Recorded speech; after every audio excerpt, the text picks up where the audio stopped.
Hi YouTube, Eddie here, and welcome to my channel. For those subscribers out there, some may have noticed I haven't put anything out in a little while, and for that I apologize.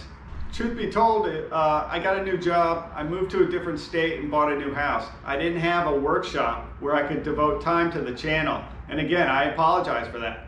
But now I'm at a point where things have settled down, things have calmed down, and I'm going to be able to devote some more time into converting this two-car garage into a workshop. I also have an outbuilding that's 12 by 18 that's going to make a great workshop too. So we're going to have enough space. It's not going to be as big as my old workshop, but we can make it work. Now, before I convert anything into a workshop, I need to use this garage to work on my car. And some of you might be saying, well, this is the Woodworking Hack channel. What does this have to do with working on cars? And I get that. But stay with me because I think you're going to be interested in this. So I took my car, which is a 2013 Audi A4, into the dealership for its 75,000 mile tune-up. And the dealership presented me with a list of things that needed to be repaired on my car to the tune of $7,700. I needed new tires, new brakes, I needed a new CV axle, I needed new control arms on both sides, I needed upper control arms on both sides, I needed new shock absorbers in the rear on both sides. That all totaled, again, $7,700. That's a crazy number. I suspect most people at that dealership will write them a check and not think twice about it. Or they'll just say, you know what, that's a seven-year-old car. Why don't you show me what you have with your new cars? But that's not me. The car's still great. The engine's fantastic. So I'm going to see if I could repair these things on my own. I don't know how it's going to come out. I don't know if I can do it, but I'm going to try. And that leads me to the next thing. Guys, don't try and do this at home. Don't do what I do, because I'm not a professional. So I don't know if I'm doing these repairs correct or not. So do not rely on this video to fix your own car, okay? With that said, first things that we're going to do, we're going to take a look at that estimate. And then the first repair we're going to try to make is to replace the upper control arms on both the left and the right side. Okay, let's get started. Okay, here's a list of all the parts that I bought for the repairs. Here are the upper control arm for left and right side, the CV axle. This one's a creeper. I have other wrenches, sockets, a compressor, brake pads, brake rotors, and tires. So what I've done is I put everything into a spreadsheet. And you can see here I'm not going to go through everything, but I do have all the parts listed. I have the right and left upper control arms, the brake pads, the rotors, shock absorbers, CV axle. I have some sockets, a wrench, torch kit. I have a rigid 6-gallon compressor for $129, which is a great price, by the way, at Home Depot. Air tool kit, creeper, floor jack, torque wrench, and so on. In any event, I have all the numbers, all the costs right here. It came to $2,040.13. Here in my state, we're taxed at 6.25%. That's $127. So it's $2,167.64. That's a far cry from $7,700. Now, granted, I've got to do the work myself, and it has yet to be seen whether I could do this work, but we're going to go ahead and we're going to try now. Okay, we're going to get started. We are going to attempt to replace the upper control arms. The dealer said that I just needed the bushings replaced. And I looked at the videos on YouTube to see how I replace these. It's actually pretty involved. Yeah, you can do it, and AutoZone will lend you the special tools. It's a ball joint removal tool that you need to replace this. It's involved. It's going to take me a couple hours probably. So I just decided to go ahead and buy the whole control arm. The bushings cost me $22, whereas this for both left and right is going to cost me $64. So yeah, it's a little more, almost $40 more, but it's going to save me in frustration. So we're going to go ahead and we're going to try and replace these.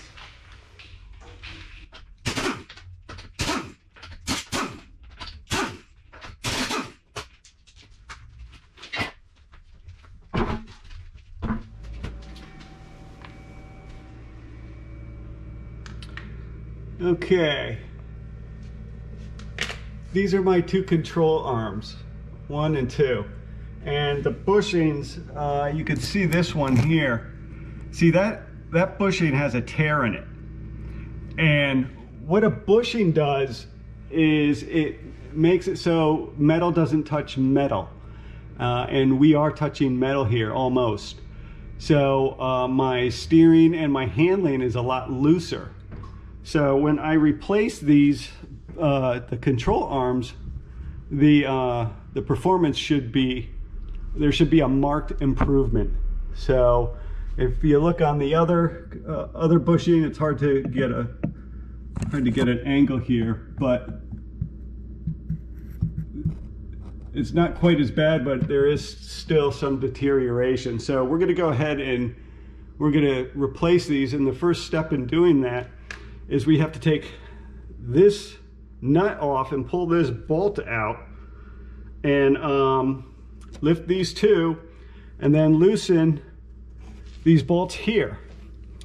If you look at other videos, they take the whole strut out. I'm going to try and avoid that. I don't want to take the whole strut out. We may have to, but we will see. So we're going to go ahead and we're going to start with the bolt and this nut here. Okay. Okay, as I mentioned before, I'm going to need to loosen this nut and take this bolt that way, and these things should pop out. Now, from what I could tell, this is not going to be that easy, and I may have to work at this. So let's give it a shot.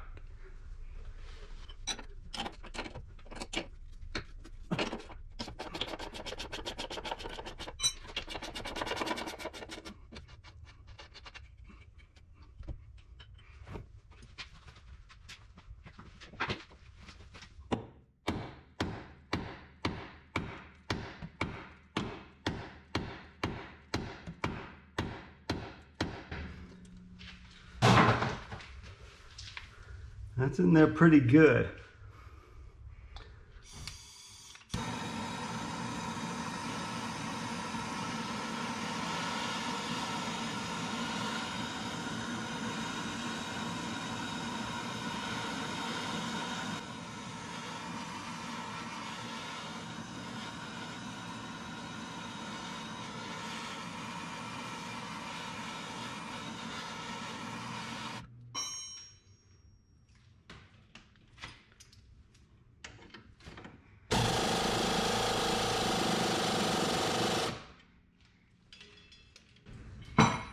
All right.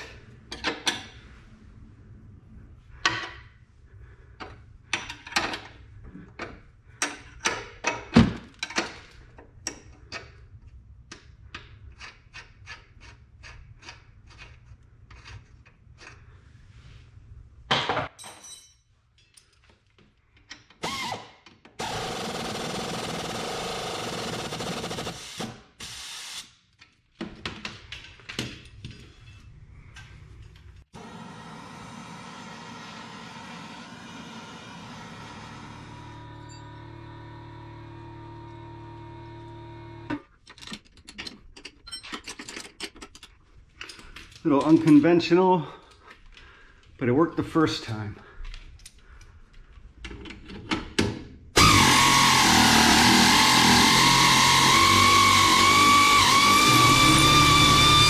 Look at that.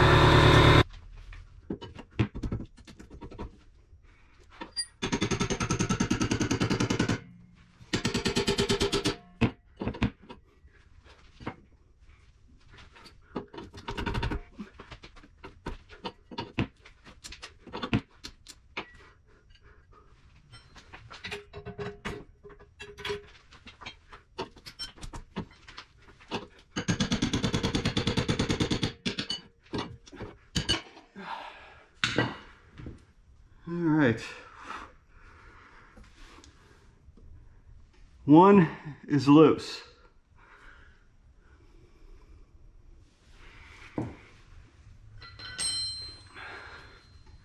Let's go for the second one.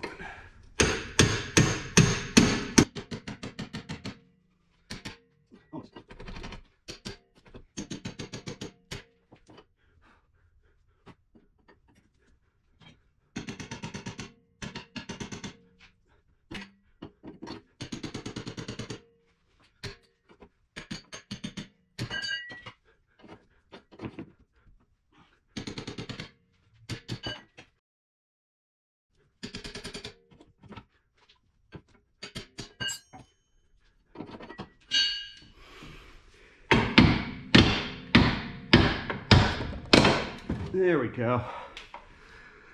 All right. It's off. All right.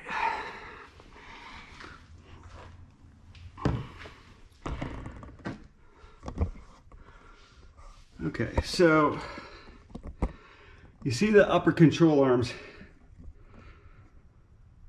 here and here. And what I have to do is I have to take a measurement from here basically to the top of the wheel well here, because that's where I want the new ones to be resting at when I tighten them, because you don't want the bushings to be under strain. It's lowered and off the jacks. So I'm going to take measurements now.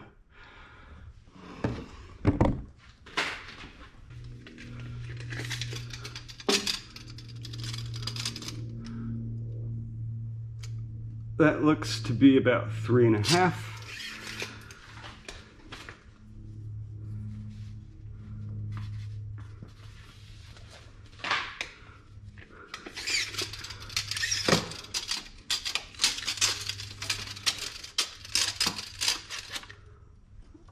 And that's about 4. So 3.5 and 4. All right.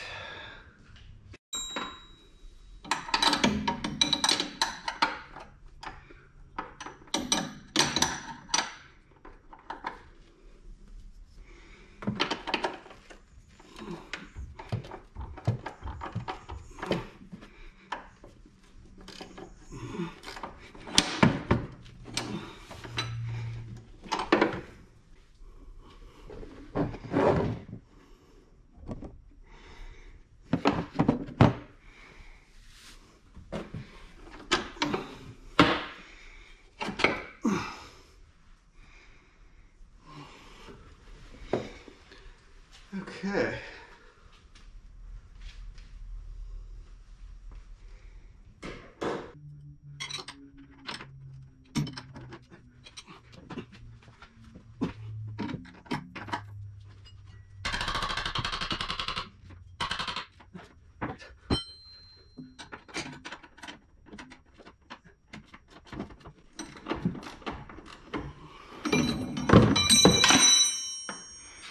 Boy, if I had a nickel for every time I drop this wrench, I'd have 3 nickels.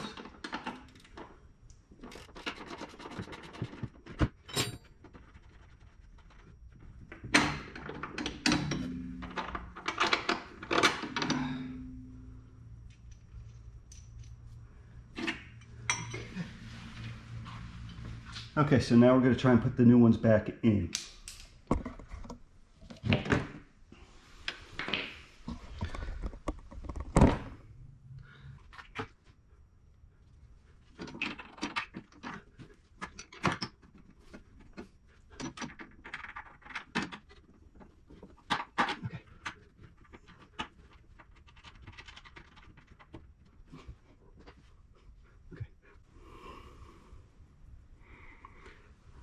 Okay, so I said I'm going to need this 3.5 inches from the top. So let's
Okay, the rear upper control arm on this side is proving to be difficult. It's not popping into place. So one thing I noticed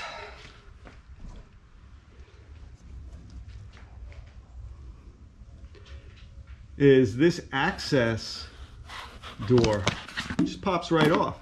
And there's that control arm right here. So I'm just going to take a hammer and the old upper control arm, see if I can't bang it into place. Let's see how it works.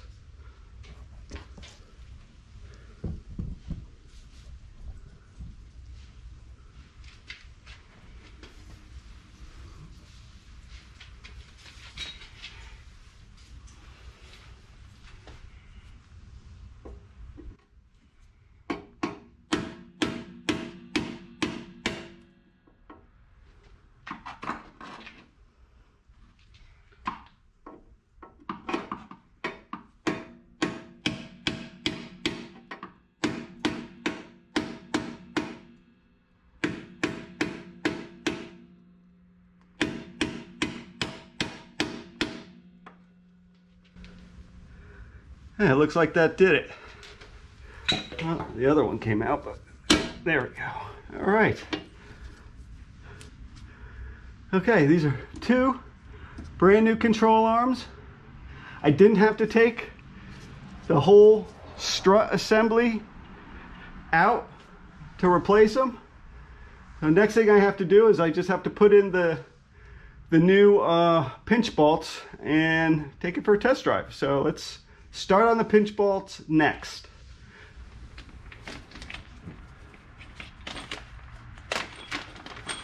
Okay. These are fresh out of the freezer.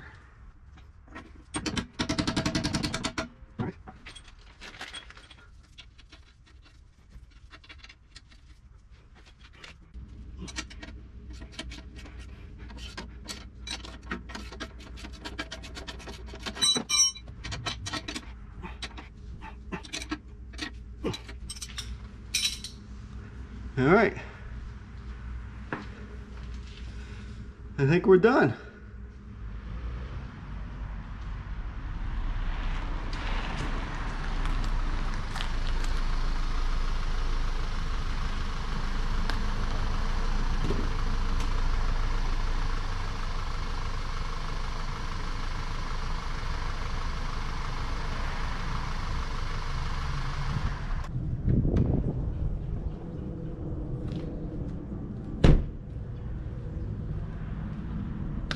Well, I got to tell you what a difference new upper control arms makes in the handling of your vehicle.